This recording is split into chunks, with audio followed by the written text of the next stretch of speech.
In the year 717, a prince becomes Caliph of the vast Umayyad Empire stretching across 3 continents. He walks into palaces filled with gold, servants waiting at every door, and treasures beyond measure filling royal vaults.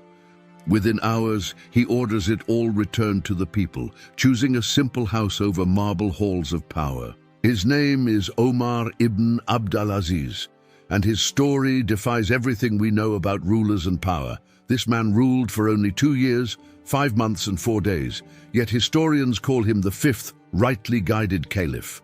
Muslims and Christians alike mourned when he died, poisoned by those who feared his justice would destroy their wealth. He transformed taxation, elevated the oppressed, stopped cursing from pulpits, and ordered the first official collection of prophetic traditions. His reign became a beacon of hope, proving that righteousness could triumph even in courts corrupted by decades of luxury. Tonight, we journey through 8 chapters of his extraordinary life, from privileged youth to humble leadership and revolutionary reform. We discover how one man's conscience changed an empire, why Byzantine emperors wept at his death, and how poison ended it. We examine his tax reforms that bankrupted the elite, his elevation of non-Arab Muslims to true equality across the realm. We explore why many consider his brief reign the greatest revival of Islamic principles between the early caliphs and modern times. If you find this documentary useful and informative, please like and subscribe to Unleash Facts to support our historical work. Your support helps us continue bringing these powerful stories from history to life for audiences seeking truth and inspiration. The year is 682 in Medina, the city of the Prophet, where a remarkable child enters the world. His father, Abd al-Aziz ibn Marwan, belongs to the powerful Umayyad dynasty that rules from Damascus to Central Asia. His mother, Layla bint Asim, descends directly from Omar ibn al-Khattab, the legendary second caliph known for his justice. This child carries 2 legacies in his blood: the worldly power of the Umayyads and the righteousness of Omar. The Umayyad Caliphate dominates the known world during these years, with warriors conquering lands from Spain to the Indus River. Damascus shines as their capital, where caliphs live like emperors in palaces decorated with Byzantine mosaics and Persian carpets. Gold flows from conquered provinces into royal treasuries, while the elite accumulate estates larger than entire cities once held. But beneath this glittering surface, a troubling contradiction grows that will shape young Omar's understanding of true leadership. The Umayyads claim to lead the Muslim faithful while treating Islam's core principle of equality as mere words without meaning. Arab Muslims enjoy privileges and lower taxes, while non-Arab converts called Mawali face discrimination despite sharing the same faith. The public treasury meant for all citizens becomes a private fund for royal families, spending without accountability or conscience. Governors rule like tyrants in distant provinces, enriching themselves while common people struggle under the weight of unjust taxation. Young Omar grows up amid this luxury, his early years spent in Egypt, where his father governs with relatively fair administration.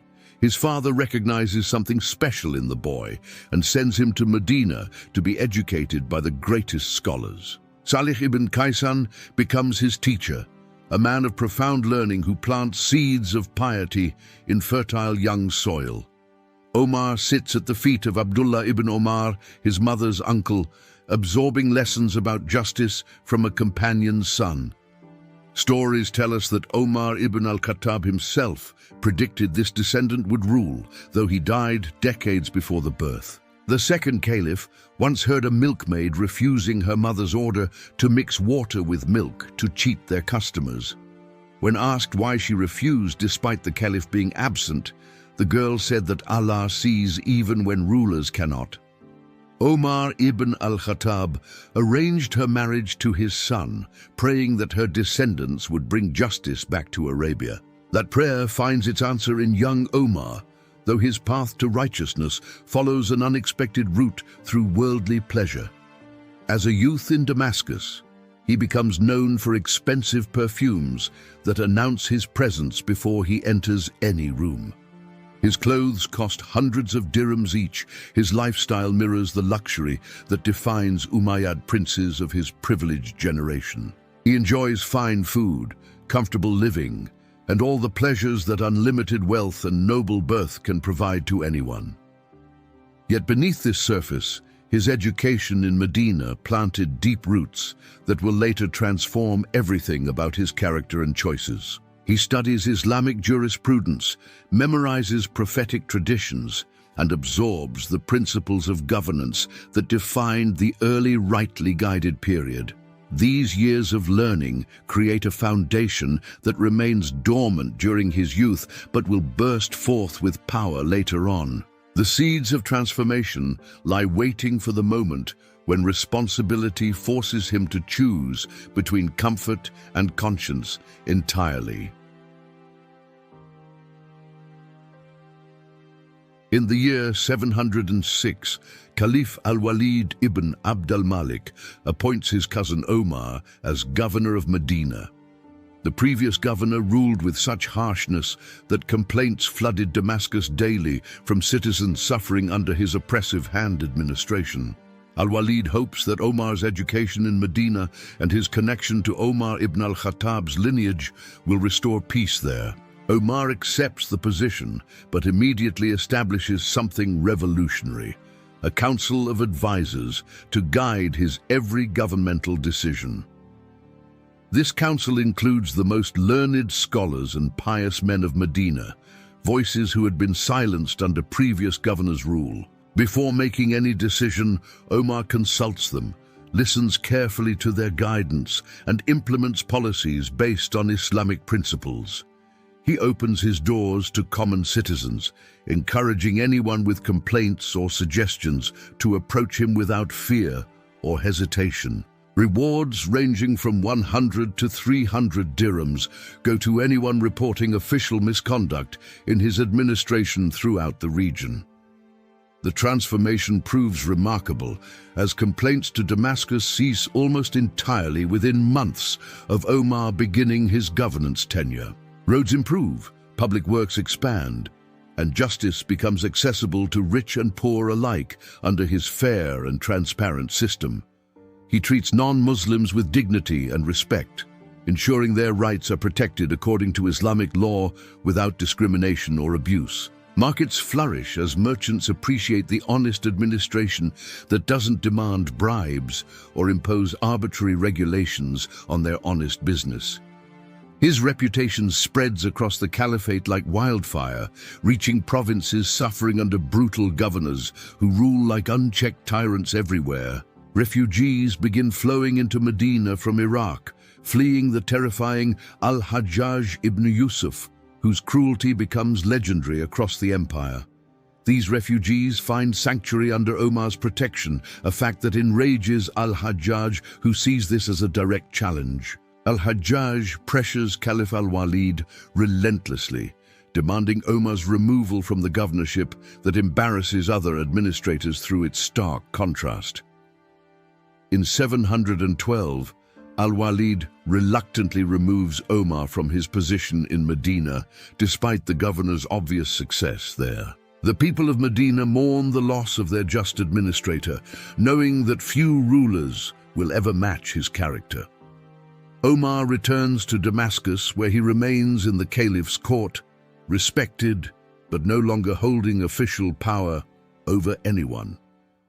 He continues his studies, surrounding himself with scholars, deepening his understanding of Islamic law and prophetic traditions during these quiet years. His lifestyle during this period shows interesting contrasts, wealthy in appearance, yet increasingly simple in his personal habits and daily choices.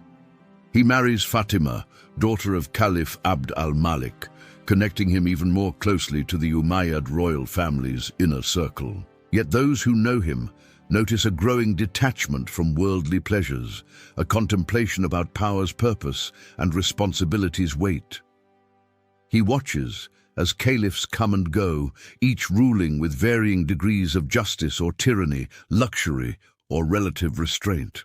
When al-Walid dies in 715, his brother Sulayman becomes caliph and immediately values Omar's counsel and wisdom. Sulayman brings Omar into his closest advisory circle, relying on his judgment for both religious and administrative governmental matters constantly. They travel together to Mecca for the pilgrimage, to Jerusalem for prayers, and to the Byzantine frontier where war continues. This closeness proves fateful, for when Sulayman falls ill at Dabiq, he makes a decision that will change Islamic history. On his deathbed, influenced by the pious Raja Ibn Haywa, Sulayman designates Omar as his successor despite other powerful claimants.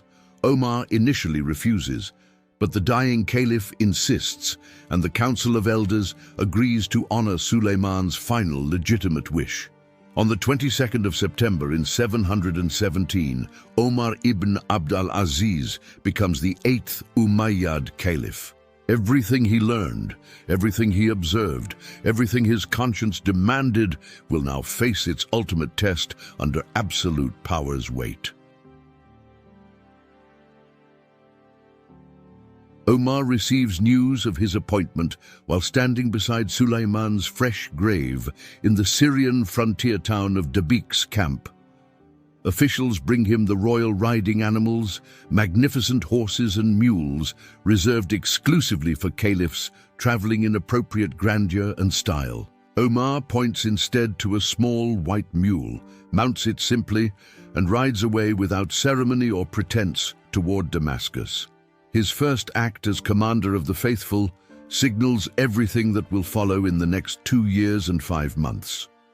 He arrives in Damascus and immediately addresses the assembled crowds who gather to see their new caliph speak for time. His words shock the elite gathered there, expecting the usual proclamations of power and promises of conquest and continued expansion. He tells them he never sought this position, that they did not choose him, and that he will step aside immediately. If they wish to select another caliph, he will support their choice and return to private life without any resistance whatsoever. The crowd erupts in response, shouting their support for Omar, declaring they want no other leader for the Muslim faithful everywhere. He accepts their mandate, but establishes conditions that horrify the Umayyad family members who have grown accustomed to unchecked privilege and wealth. He declares that he will obey Allah first, and the people must only obey him as long as he obeys divine law.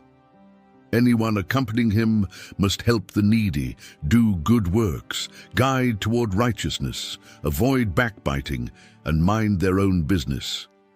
Then comes the earthquake that shakes the foundations of Umayyad power and privilege built up over decades of dynastic accumulation and greed. Omar orders all estates, palaces and properties acquired illegally by Umayyad family members to be returned to the public state treasury.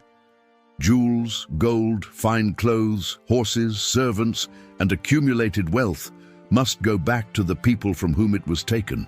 He applies this rule first to himself, stripping his household of every luxury and living in a simple rented house. His wife Fatima, daughter of a caliph and accustomed to every comfort, watches as servants are freed and jewels disappear. She owns a magnificent necklace worth millions of dirhams, one of the finest pieces of jewelry in the entire Islamic world.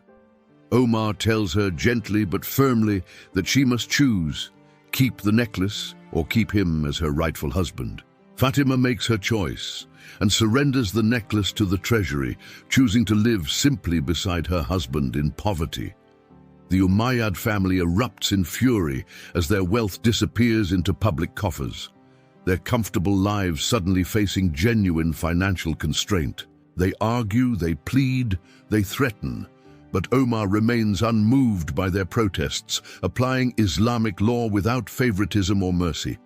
One relative demands to know why Omar takes away what previous caliphs had granted as legitimate gifts to their loyal relatives.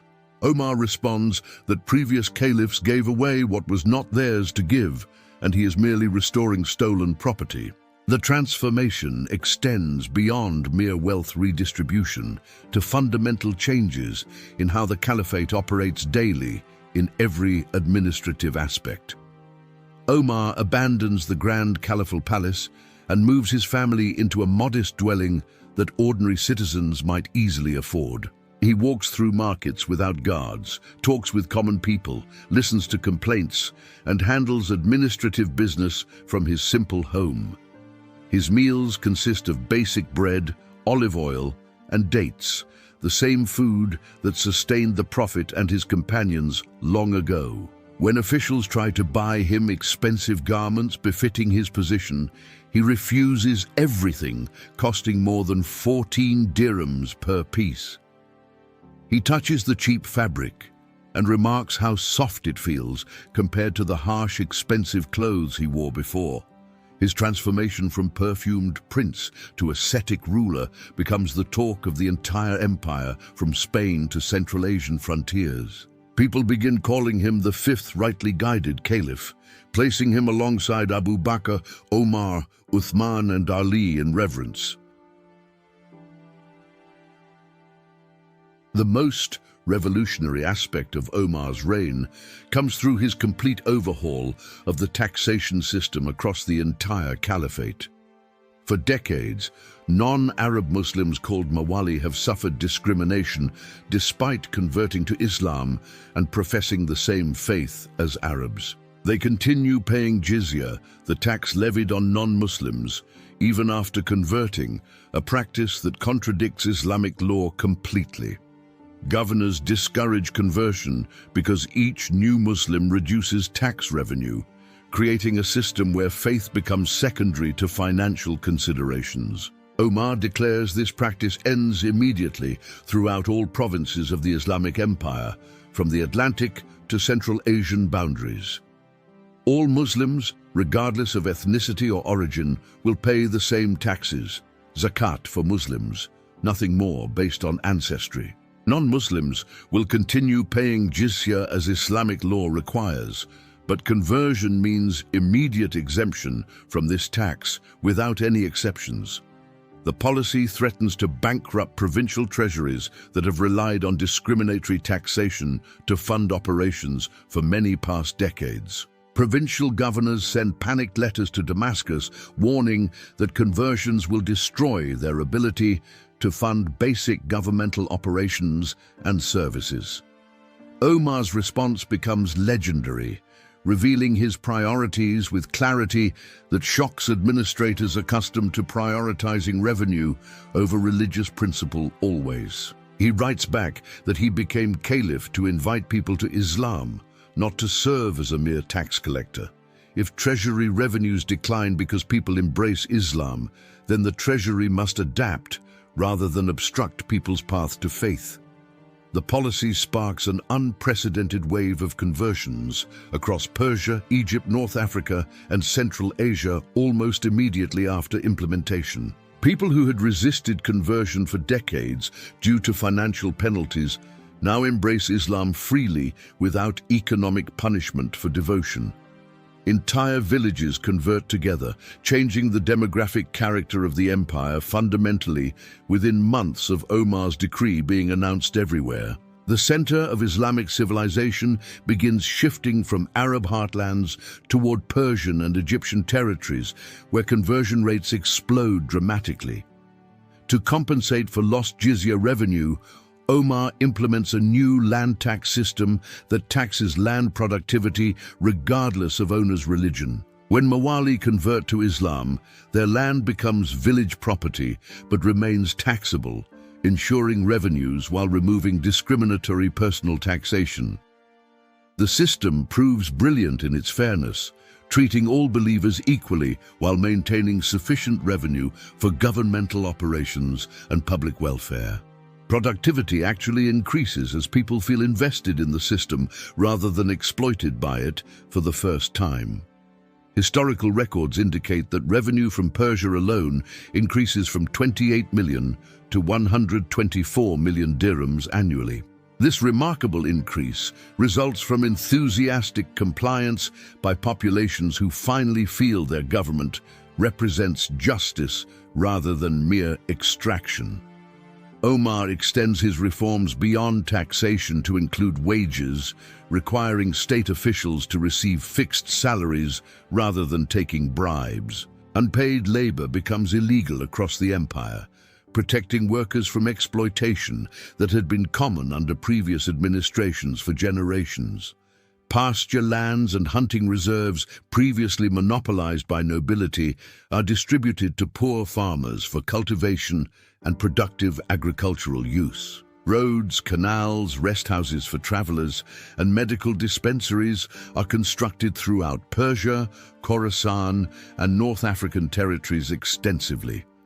Educational facilities receive funding and teachers receive stipends, promoting universal education as a governmental priority throughout the Islamic world completely. The welfare system expands dramatically, with special provisions for orphans, the destitute, the disabled, and anyone requiring community support. Omar's vision transforms the caliphate from a conquest-focused empire into a justice-centered community that prioritizes believers' welfare over expansion. He recalls warriors from the borders of France, India, and Constantinople's outskirts, redirecting resources from conquest toward internal societal reform. This decision proves controversial among those who believe in continued expansion. But Omar prioritizes righteousness over territorial ambition always. His reign represents Islam turning inward to examine its soul, to restore its moral foundations, to remember its original purpose clearly. Among Omar's most significant reforms comes his effort to heal the deep sectarian divisions that have plagued the Muslim community. Since the time of Muawiyah, the first Umayyad Caliph, an obnoxious practice has poisoned Friday sermons throughout the entire empire. Preachers in mosques across the caliphate have been ordered to curse Ali ibn Abi Talib from their pulpits every week. This practice has enraged many Muslims, particularly those who revere Ali and his family, creating wounds that fester across generations. Omar's first major religious decree abolishes this disgraceful practice immediately upon taking power, ending decades of institutionalized religious hatred and division. He replaces cursing with a Quranic verse promoting justice. Allah commands justice, kindness to kin, and forbids obscenity, evil, and oppression.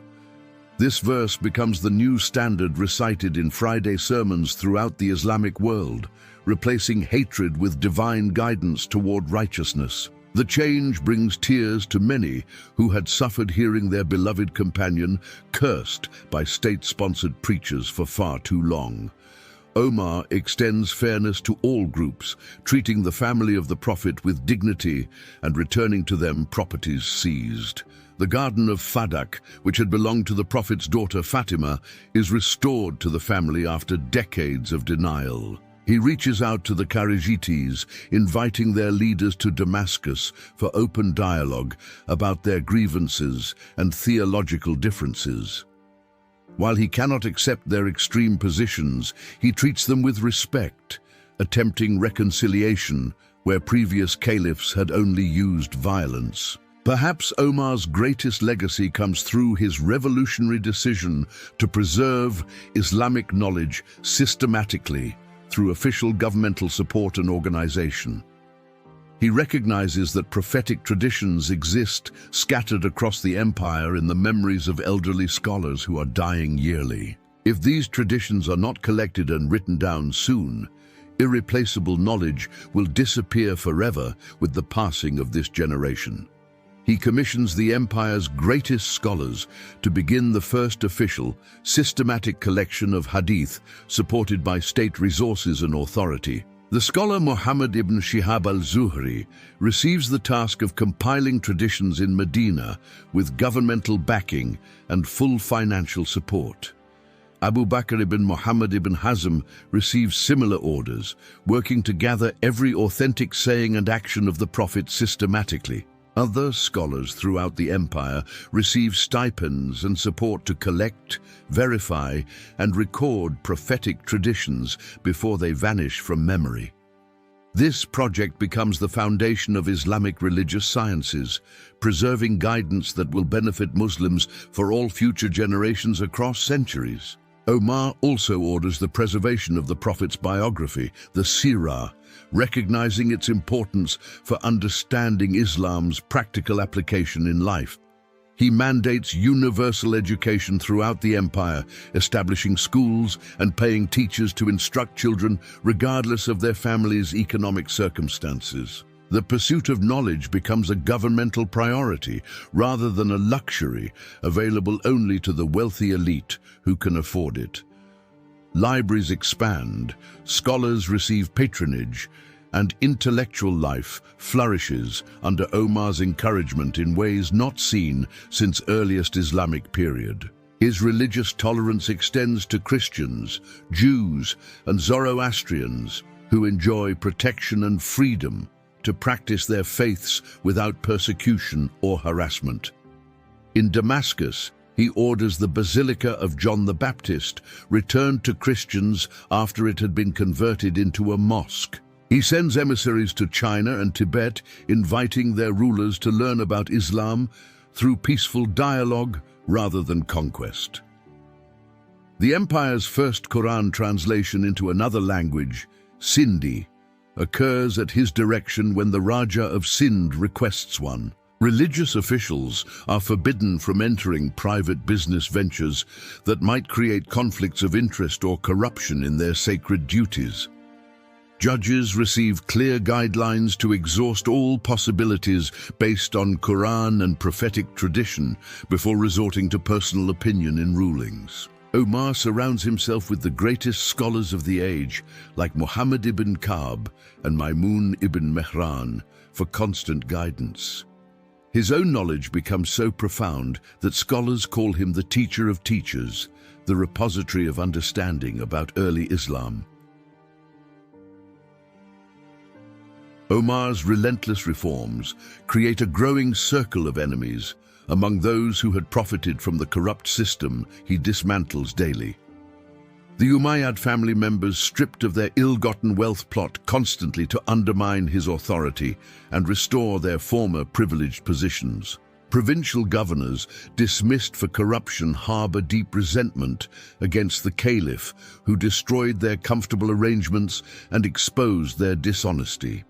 Wealthy merchants who had enjoyed special privileges and monopolies under previous caliphs find their advantages disappearing under his fair regulations. The resistance takes many forms, from open confrontation to subtle undermining of his policies throughout provinces far from Damascus's supervision.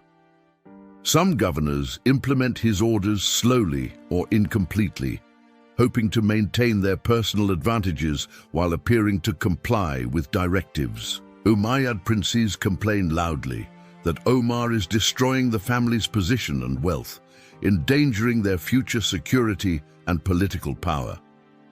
Even his own son asks impatiently why his father moves so slowly in implementing reforms rather than imposing everything immediately. Omar responds with wisdom, born from understanding human nature and the difficulty of changing systems built over decades of corrupt practices. He tells his son that forcing change too quickly will create resistance that undoes everything, while gradual reform creates lasting transformation. He walks a careful line between moving fast enough to create real change and slow enough to avoid triggering total collapse. His patience frustrates reformers who want immediate justice, but proves essential for ensuring his changes survive beyond his short personal reign. Despite his caution, threats against his life become common as those threatened by his reforms seek ways to eliminate him permanently. His wife Fatima and advisors beg him to accept guards and protection befitting his position as ruler of such a vast empire. Omar refuses additional security, walking freely among common people, saying that guards cannot protect him if Allah decides his time has come. He lives simply without fear, trusting in divine protection rather than human shields that might separate him from the people he serves. The strain of governing justly in a corrupt system takes a visible toll on his health during his brief time as Caliph. Those who knew him in his youth remark how his appearance has changed dramatically. His face grows thin, his color pale. He spends nights in prayer, weeping for the enormous responsibility he carries and the people whose welfare depends on his decisions. His wife testifies that he rarely sleeps, standing in night prayer, crying to Allah for guidance and forgiveness for any mistakes. Stories emerge of his extreme caution regarding public funds, treating the treasury as a sacred trust rather than personal property. He refuses gifts that other caliphs had accepted routinely, sending them to the treasury rather than keeping anything for himself personally. When his children need something, he purchases it with his own limited funds rather than taking from resources belonging to everyone. He becomes so careful that he will not use the caliphal lamp's oil for personal reading, lighting his own candle instead. His health begins declining noticeably in early 720 as he travels from Damascus toward his estate near Aleppo. Violent shivering attacks him at night, his condition deteriorating rapidly in ways that alarm everyone close to him during these days. His wife and servants maintain constant vigil as his illness intensifies, though the cause remains mysterious to everyone attending his bedside. But Omar suspects the truth about what is happening to him, understanding that powerful enemies have found their way into his. In February of 720, Omar Ibn Abd al-Aziz lies dying in the village of Deir Siman near Aleppo. The violent shivering that began days ago has intensified, robbing him of sleep while his body fights against something consuming him. His wife Fatima and their servants keep watch through long nights, seeing their beloved Caliph suffering with no clear cause for relief. One night, unable to sleep, Omar orders his servant Marthad to leave him alone in the room for his final hours. Marthad later reports hearing Omar tell him to depart because he saw something neither human nor jinn in the room with him. The dying Caliph recites Quranic verses about the afterlife and those who avoid pride and corruption on earth during his final moments. He knows the truth now. Someone has poisoned him, likely through bribery of a servant who saw opportunity in eliminating the reformer. The enemies of justice have achieved through poison what they could not accomplish through political opposition or open confrontation against him. Omar summons the servant he suspects of administering the deadly poison, asking him directly why he committed this terrible act. The servant confesses that he received 1,000 dinars to poison the caliph's food, a fortune for someone in his position. Omar's response reveals his character completely. He orders the money deposited in the public treasury as it was earned through sin. He then forgives the servant entirely, frees him, and tells him to leave immediately before anyone else discovers what has happened. His final thoughts concern the small debts he leaves behind and his insistence that nothing be taken from public funds. He had purchased the plot of land where he will be buried using his own limited personal savings rather than anything. His entire estate amounts to 17 dinars, barely enough to pay the rent on the house where he dies. He leaves instructions that these funds should cover the land's cost and the house rent, taking nothing from the community he served. Word of Omar's impending death spreads rapidly throughout the empire, creating grief among common people who found hope in his rule.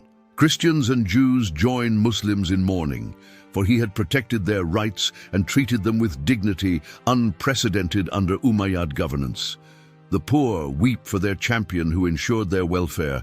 The oppressed mourn the loss of the only ruler who heard their cries. Even former enemies respect the passing of a man who maintained integrity when absolute power could have corrupted him completely instead. The Byzantine emperor receives news of Omar's death and gathers his court to share his profound shock at losing such righteousness. With tears in his eyes, he addresses his nobles about this remarkable Muslim ruler who rejected worldly pleasures for divine approval. He marvels that someone with all the world's pleasures at his feet chose simplicity and justice over comfort and self-indulgence. His statement becomes famous, killed by Arabs, mourned by Romans, revealing how Omar's character transcended religious and political boundaries completely. Omar Ibn Abd al-Aziz dies on the 25th of Rajab in the year 101 of the Islamic calendar. He is 39 years old, having ruled for only 2 years, 5 months, and 4 days as Caliph of believers. His body is buried in the simple plot he purchased with his own money in Der Siman village near Marat al-Numan. The ruins of his tomb remain visible today, a modest memorial to a man who changed history through conscience rather than conquest. Omar Ibn Abd al-Aziz's brief reign casts a shadow far longer than its actual duration, influencing Islamic thought for 14 centuries. Islamic scholars debate whether to classify him as the 5th rightly guided caliph, placing him alongside the Prophet's immediate successors. Many Hadith scholars consider him the first Mujaddid, the reviver whom prophecy states Allah will send every 100 years to renew faith. His life proves that actions are judged by their endings, as prophetic tradition teaches, transforming from pleasure seeker to righteous reformer completely. The reforms he implemented, though partially reversed by his successors, established ideals that Muslims would reference across all future generations continuously. His tax reforms demonstrated that justice and prosperity are not opposites but partners, as productivity increased dramatically under fair treatment. His elevation of non-Arab Muslims to equality showed Islam's universal message, transcending ethnic and tribal divisions that plagued earlier administrations. His protection of religious knowledge through Hadith collection preserved guidance that would shape Islamic civilization throughout all subsequent centuries ahead.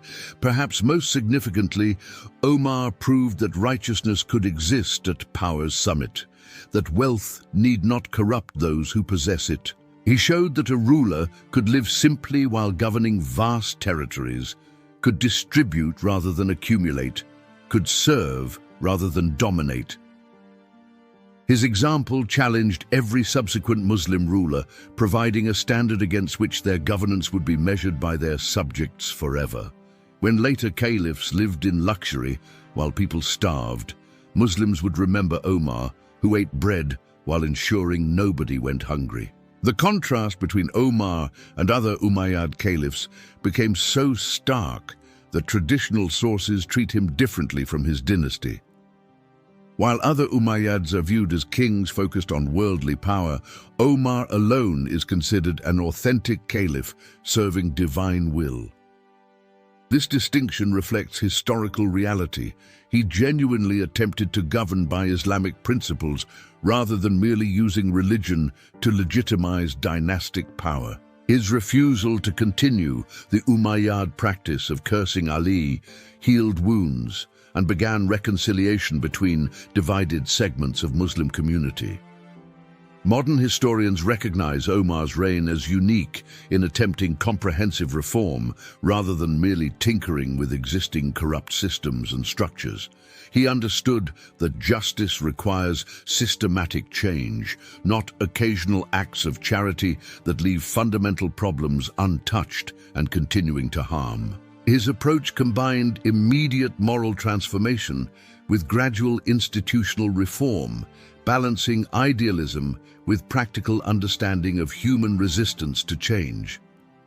The fact that his reforms were partially reversed after his death shows both his achievement and the challenge of transforming entrenched systems.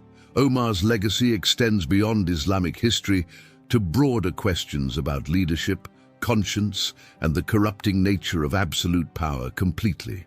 He demonstrates that personal transformation is possible even for those born into privilege and comfortable with luxury from their earliest years.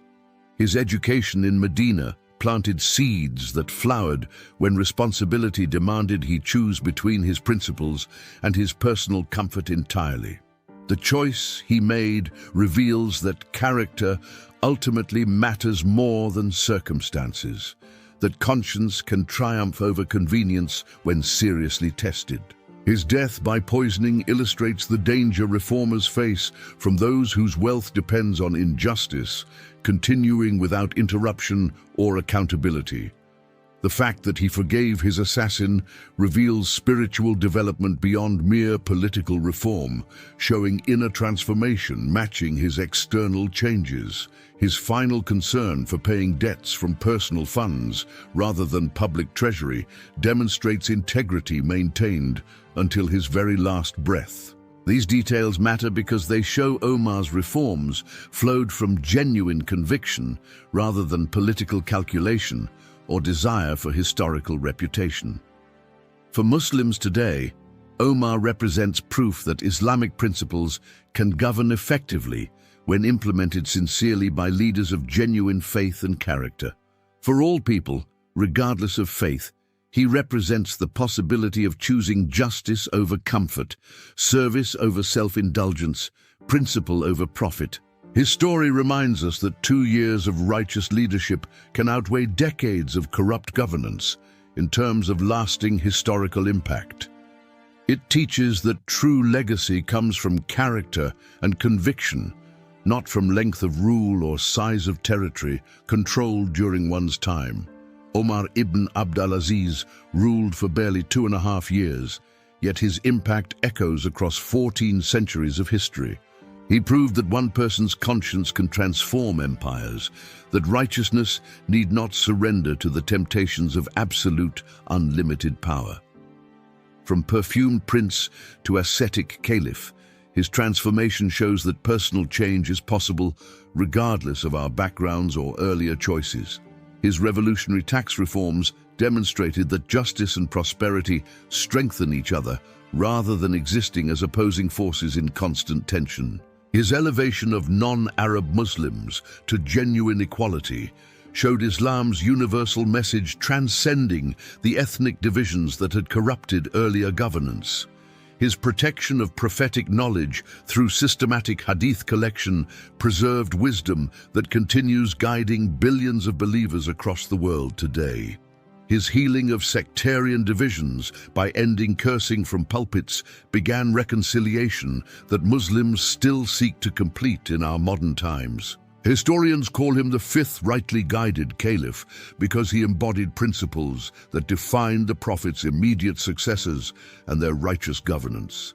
Both Muslims and Christians mourned his passing, recognizing that his justice transcended religious boundaries to touch all people under his rule.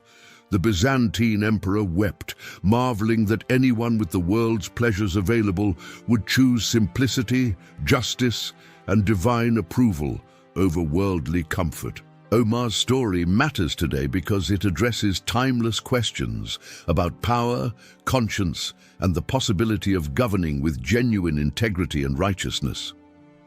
In an age of widespread corruption, his example reminds us that leaders can choose differently, that systems can change through moral courage. His brief reign blazed across history like a comet, proving that duration matters less than direction, that years count less than actions. If you enjoyed this deep dive into the life of Omar Ibn Abd al-Aziz and learned something valuable about history and leadership today, please like this video and subscribe to Unleash Facts for more comprehensive historical documentaries, bringing the past to life with accuracy and insight.